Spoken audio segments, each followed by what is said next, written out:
Could the Dallas Cowboys be looking to add more speed to their wide receiver room this year? All that more in this episode of Locked On Cowboys podcast. You are Locked On Cowboys, your daily Dallas Cowboys podcast. Part of the Locked On Podcast Network, your team every day. Locked on Cowboys. Locked on Cowboys. Welcome back to the Locked On Cowboys podcast, part of the Locked On Podcast Network, your team every day. We'd like to thank you for making us your first listen of the day. I am your host, Marcus Mosher. You can follow me on Twitter at Marcus_Mosher. Joining me today, as always, is Landon McCool. Check him out on Twitter at McCoolBCB. Landon, we are talking more wide receivers. I can't believe we're spending this much time on wide receivers in this draft process, but how are you doing today, sir? I mean, the reason you can't believe it is because it's we have so many wide receivers already, and then they keep getting more and more wide receivers on their list of visits. So it's clear that the drum beat is getting louder here. So I'm certainly glad to talk about another batch of these guys. Yeah, today we're looking at three SEC receivers: Jalin Hyatt, Cedric Tillman, Jonathan Mingo. All three players the Cowboys have shown interest in. We know that Mingo and Hyatt are 30 visits. The Cowboys went down to Tennessee to see both Hyatt and Tillman work out. Their wide receiver coach was down there working these guys out. So let's get right into it. Let's start with Jalin Hyatt, who's probably the highest regarded of all these three receivers. What did you see when you threw on the tape? Just speed, I mean, this is a guy who made a living in the SEC, dominating teams that are fantastically good on defense. And a lot of it, we'll talk about this, and let's go ahead and bring it up here. Josh Heupel, who is the head coach at the University of Tennessee, has a very unique kind of offense. I mean, it's very much attacking from the slot and lots of kind of, I would almost compare it to sort of Art Briles, sort of in the kind of revolutionary, maybe not quite the one side, pass reading concepts, but a little bit in just how the game is called and how very different it is. And I think what they did a really good job of that offense is putting Hyatt in a position to allow him to use his speed really well. And I think that there's going to be some misconceptions on this player that, he's only a speed demon. He's a guy who's going to run fast. I think there's going to be a lot of people that are going to discount a lot of his production, which I think I understand to some degree because he played for kind of a unique offense. But I will say this, the bottom line for this kid is that he has really good hands. He has a good catch radius, and he has speed to burn. He definitely needs to learn routes. He definitely needs to kind of learn some nuance to his route. He basically was only asked to run nines and post from the slot, where he wasn't being, hit or being pressed very much, or where cornerbacks had less opportunity to kind of get their hands on him. And I can totally understand the kind of consensus that's difficult to translate to the NFL because you're not necessarily going to get those same kind of opportunities in the NFL. But I will say that to me, the bottom line with Hyatt is that he's over 6 feet tall. He can run sub 4.4. And I think he actually plays faster than his 40 time even showed, which is just impressive. And on top of all that, this is the thing that kind of separates him from a lot of these other speed guys. He can really catch the football. Like he can go up. There's no drop issues, right? There's no drop issues. He's got really good hands. So I think that there are lots of people who are going to evaluate this player and say, well, they're going to talk a lot about what he can't do. Because I think that there is a lot about his game that still needs a ton of development, way more so than you would usually be talking about a player who is going to be drafted wherever Hyatt is. But the simple fact of the matter is his speed and hands are things that cannot be taught. And even without kind of developing his route tree, which, I mean, he'll get better. But even if you didn't, at the very least, you have a unique player, a rare player in the NFL, because you just don't have a lot of players that can run like this who have the ability to go up and get the football as well. And that's a trait that can be leveraged by any offensive coordinator in the NFL. My only concern is that offense does a really good job of scheming these guys open. Like they line up basically on the sidelines, and they're they're not exposed to a lot of press coverage and all that kind of stuff. But I do think with Hyatt, I mean, tell me if I'm wrong, but I don't project him as like a number one receiver type ever in the NFL. I think he's part of a committee at receiver, but he has a trick that's really, really important. He can win down the field. I mean, the two guys that I keep thinking of when I watch this guy, Deshaun Jackson and Brandon Cooks, because and Cooks is exactly what you're talking about, right? Like the NFL has spent the last 6 or 7 years that Cooks has been in the league trying to figure out what to do with the guy because he's so good. You don't think he could be a wide receiver too, but he's not exactly the kind of player that you want to be the only focus of your wide receiver room. So that I agree with you that I think he is a high end number 2 receiver who could really, really complement another player well.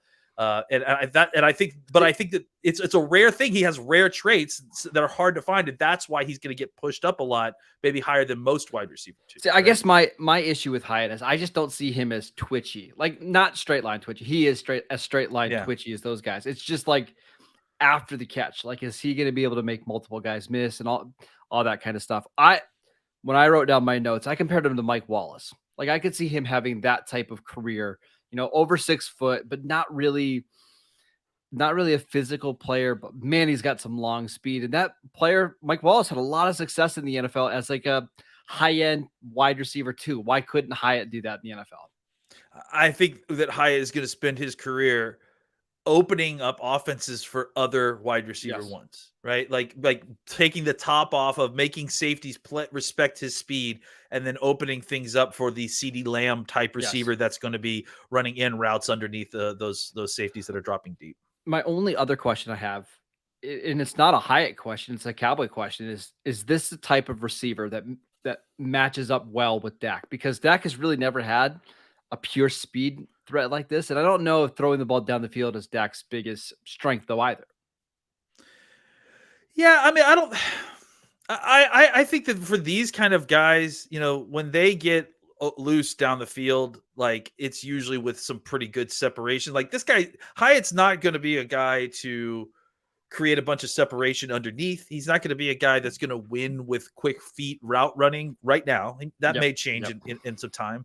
But I do think that, it's kind of like the conversation that we've had, in the midseason last year. If you've got speed and the ability to stop, then and he can, like he's not a breaking guy, but he can run those stop routes. That's a complete system for your game.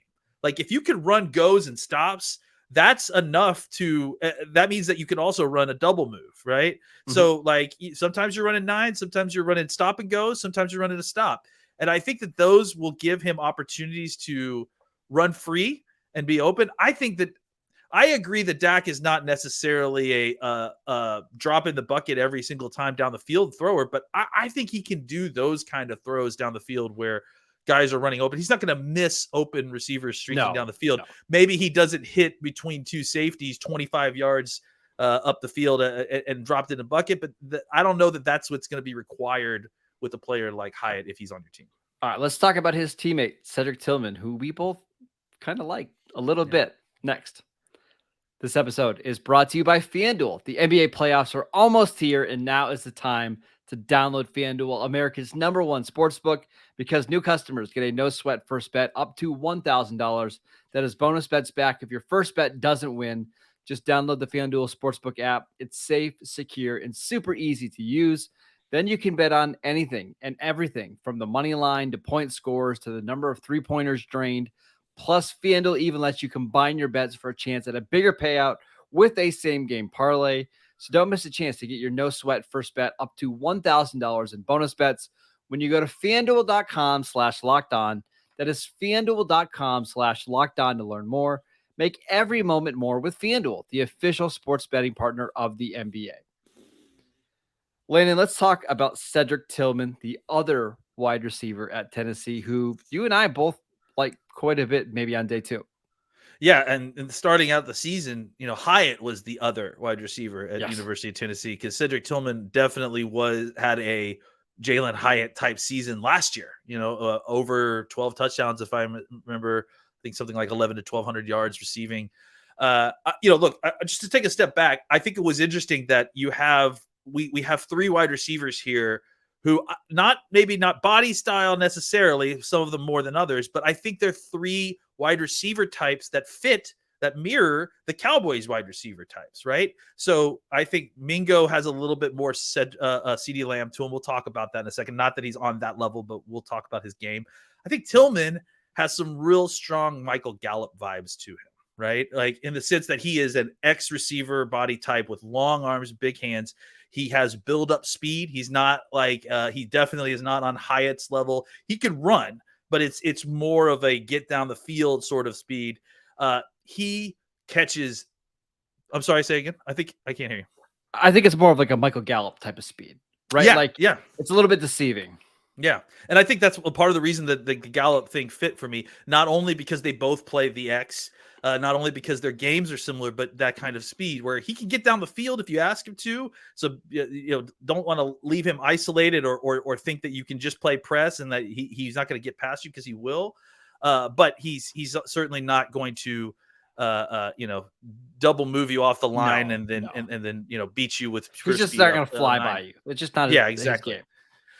He needs to clean up his routes, just like Hyatt, because again he just wasn't asked to be a route merchant at Tennessee because they were scheming him open a lot. Mm-hmm. I liked him a lot because I think he I like him a lot for the Cowboys specifically because he is that kind of X body type receiver. I think it makes sense to give Gallup some kind of more competition here, and those X receiver kind of reps are not necessarily what you want to throw CeeDee Lamb at, or especially Cooks could do that, but I think he would obviously function a lot better in kind of a Z role. So I think that this is a guy that he's like we said, he doesn't have kind of elite wide receiver speed, but he does a lot of the other stuff that wide receiver does, especially an X receiver does that you really need. He catches everything. He's brave across the middle. He's tough. He runs through tackles. I think his route running is pretty good as well. Yeah, I mean, as far as where we are in Heupel's offense, it's definitely better than Hyatt's. He was definitely asked to do more than Hyatt. But yeah, I would say for a guy who's going to come into the league as an X receiver, that is still the area where I feel like he needs to improve the most. I think if you're looking at like a super high end comparison for him, I see a lot of similarities to like Michael Thomas when he was healthy for the Saints. Yeah, sure. Right. That 6'3", 215-pound guy that runs every route, but just doesn't have game breaking speed. But you can build an offense around that player. I think a more likely comp is like Courtland Sutton, who the Broncos have right now. Yeah. But I like him a lot because other than speed, there's really no other box that's not checked. Now he's been banged up a little bit, and I think that's something that has to, we got to find that out. But other than that, he checks a lot of boxes. Yeah, he just does a lot of stuff, and again, especially considering he came from a kind of a gadget-based offense, he's a better route runner than you'd expect him to be. It still needs improvement just because he didn't get coached that way a lot. But I think that, as far as what you're looking for these kind of big-bodied X receivers who will, take a hit and still hold on to the football, who will make a third down grab on a comeback, he's that kind of guy who can give you quality reps. Maybe not a game breaker, but a guy who could convert first downs, score touchdowns in the red zone, and use a big body and catch basically everything thrown at him. He really does have fantastic hands. So I want to point this out. So at the end of the 2021 season, he was on fire, and it started going through the 2022 season. Then he got hurt in the Akron game and really never was the same. But in the final 7 games of the 2021 season and the first 2 games of 2022, that's 9 games, over 1,100 yards and 11 touchdowns, averaging almost 18 yards a catch. Like, he was incredible. And he dominated like some really good teams. Alabama, 7 for 152 and a touchdown. Georgia, 10 for 200 and a touchdown. South Carolina, 5 for 100 and a touchdown. Pittsburgh, 9 for 162 and a touchdown. So you could throw on the tape against some awesome teams, and he dominates. So that's what gives me a lot of hope here. It's like, hey, you get him healthy. He's right. And you just stole maybe one of the top 3 or 4 receivers in this class. I don't know. What do we think? He goes 3rd round, probably. Yeah, and I mean, just because that you've got all these other wide receivers that all kind of have some kind of specific knock to him, there's a chance that he just kind of gets lost in the wash and goes a lot later than he should. And I think the other thing I would point out too is that he has what is now kind of an exceedingly rare body type. They've kind of receivers have kind of swung back the other way. You're just not seeing too many of these 6'3", 210 plus wide receivers coming out of college. You usually are developing them. So yeah, and to find a guy like that who has qualities, that starter qualities, that is outside the first round, that's pretty rare. So if the Cowboys were able to kind of steal him in the second or third round, that'd be a really great pick. Well, and we're going to talk about Jonathan Mingo next, but I believe Tillman and Mingo are like two of the 5 heaviest receivers in this class. Yeah. And Tillman's 213 and Mingo's what, 220? Like maybe we're used he's probably 230, honestly. Yeah, we're used to seeing like classes have multiple guys over 225 pounds. It doesn't happen anymore. That used to be the prototype, right? Yeah. Like I remember when Dez came out, 6'2", 220 is like, hey, that's just standard for an X receiver in the NFL. You just don't see those guys anymore. So you're right. Tillman has a very, very unique body type. Really quickly, before we move on, I think you probably are going to have to draft Jalin Hyatt in the first round because I don't see him getting to the Dallas Cowboys at 58. I think Tillman's likely to go in the third round. Would you rather have Hyatt in the first or Tillman in the third? I think at this point, I would probably like to have Tillman the third, simply because you've got a Brandon Cooks, so you're not out there looking for that speed type now, like specifically. Yes. And all things being equal, the value at Tillman at third is probably better than Hyatt first. I would agree. That's the way that I would lean as well. Plus, I think it's easier to bring Tillman in, right? Because he can do some blocking stuff if you need him. You can have him work as your fourth receiver, compete with Jalen Tolbert. Complete with Gallup. I think that's the thing, right? Is that the X receiver is the one spot that you're still like, you feel confident in Gallup and you hope that Tolbert can get there. But I think adding more talent to that specific archetype would be beneficial, because you've got slot locked down. You've got the Z locked down between the other two guys. Now we're going to talk about one of the most difficult receivers in this class to figure out, Jonathan Mingo from Ole Miss, next. All right, Landon, we're back finishing out our wide receiver breakdown here with Jonathan Mingo from Ole Miss. I mean, just a massive receiver, 6'2", 220. We think he played maybe 10 pounds heavier than that during the year. Ran a 4.46 at the NFL Combine with a 39.5-inch vertical, a 129 broad jump. Just a freak athlete. What did you see from his tape? He looks like an Ole Miss wide receiver. I mean, they're starting to really build an archetype at this point, right? I mean, the last 3-4 seasons, they've produced wide receivers all kind of in this sort of like physical freak range, right? I compared his game, and what I mean more is his usage to CeeDee Lamb, in the sense that I think that this is a guy that you're going to want to focus in the slot. I mean, this is the typical big slot player, right? Yes. Like he's got huge yak potential, and you see it in the game as well. And the thing that's kind of fascinating to me about him is that he has very reliable hands. Like, I mean, I expected to turn on the tape and see this big lumbering dude that, okay, maybe he drops 9% of his catches, but when he catches it, nobody can tackle him. But it seems like he catches the ball very well. And I'm confused by Jonathan Mingo. So because I've watched 3 tapes of him, and now I'm sure we've all experienced this before.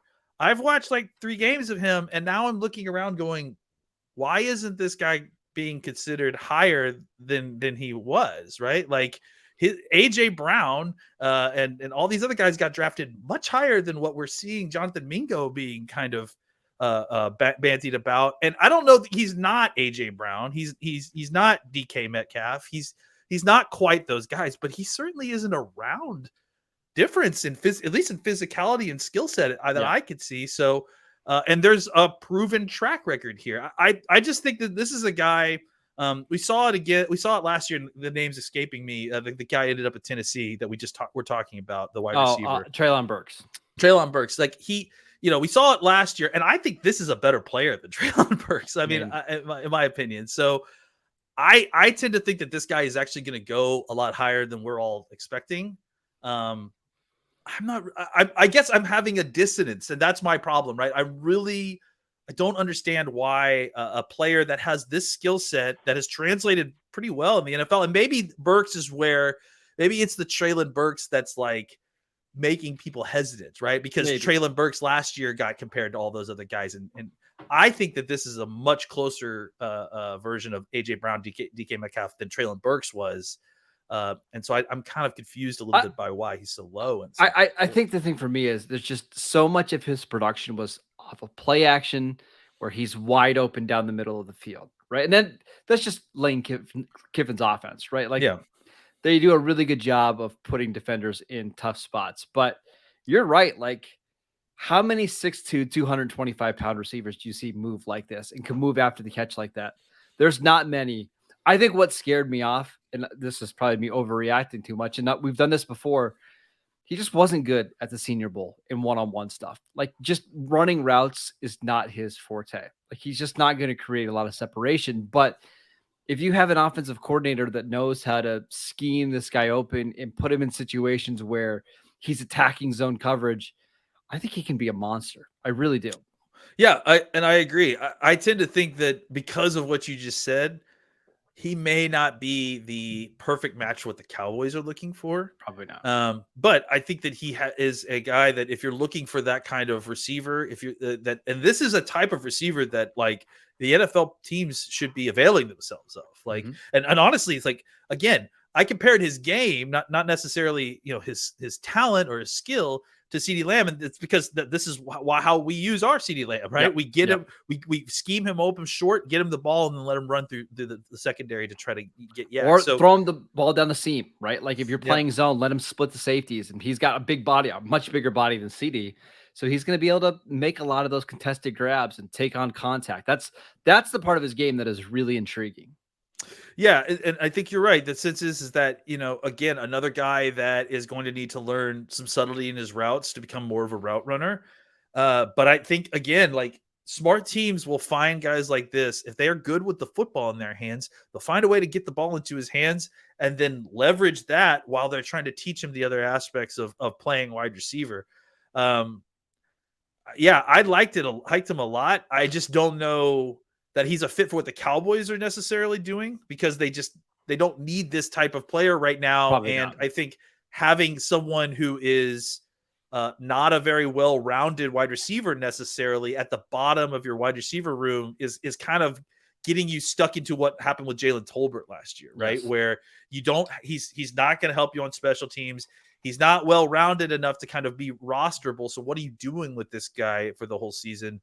I tend to think that he should probably go to a team that is looking for this archetype more than the Cowboys. Well, it's really interesting that the Cowboys did bring him in because they do have Tolbert sitting behind CeeDee Lamb, who Tolbert at South Alabama was really mostly a slot receiver, right? Who did a lot of the same things. So I'm curious why the Cowboys have shown so much interest in him. Maybe they think that he falls even further than we're Possible. expecting, and there's just a point where his value is just too much to pass up on. Who knows? And maybe it could just be, hey, there's just not many of these guys floating out there that are this big and that fast. I also wonder if he could do some running back stuff, like maybe you could have him kind of play a role similar to what Green Bay has done a lot with McCarthy and Ty Montgomery. Actually, his body Montgomery. style is exactly the same as Ty Montgomery.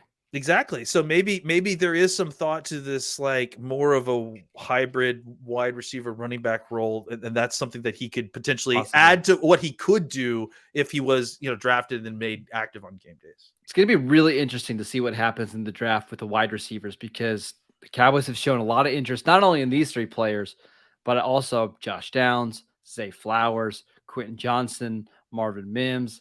Rashee Rice visited the Cowboys yesterday. Yep. Seems like the Cowboys really are wide receiver shopping. Yeah, they're definitely wide receiver shopping. That is it for today's show. We want to thank you guys for tuning in. I want you to also check out the Locked On NFL Scouting Show with the draft dudes, from free agency to the draft, salary cap management, and more.